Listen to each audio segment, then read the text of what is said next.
গামছা কিনে নিয়ে এসেছি। বাবাকে বলেছি গামছা, বাবার একটা সুতির গামছা, বলে সুতি না, সেটা জলই সরছে না। এইটাও লোকটা বলেছে 100% নাকি কটন হবেই হবে। একটা গামছা 100 টাকা দাম নিয়েছে, এইটুকুনি গামছা 100 টাকা। ঠিক আছে, বলেছে এটা কটন না হলে তুমি ফেরত নিয়ে আসবে। শুধু আমার ছেলের জন্য আমি নিয়ে এসেছি, বলে যেটা মার আছে, যেই মার উঠে যাবে একদম নর্থে কটন হয়ে যাবে। আমার ছেলের জন্য নিয়ে এসেছি, বলে 1 টাকাও কম নিল না, যদি সুতি না হয় ফেরত দেবো। আমার ছেলের জন্য বলি আমি 100 টাকা, অবশ্য আমার গামছাটা 180 টাকা নিয়েছে, ওটাও সুতিরই। আর এই যে ওর জন্য, ওর গরমে পড়ার জন্য এই যে স্যান্ডো গেঞ্জি নিয়ে এসেছি, এই যে দুটো।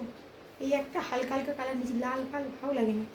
এই যে দুটো হালকা কালার, এই বেটা সারাদিন পরে পরে ঘুরবে গরমের মধ্যে, নিচে যাবে ঘুরতে এই পরে পরে। কেমন হচ্ছে অবশ্যই জানিও। এগুলো বেশি নেয়নি, 30 টাকা করে নিয়েছে। আর বড় বাজার ওইদিকে গেলে তো 20 টাকা করে পেতাম, 20 টাকা 15 টাকা, তো এইটা 30 টাকা নিয়েছে, এইটা 100 টাকা।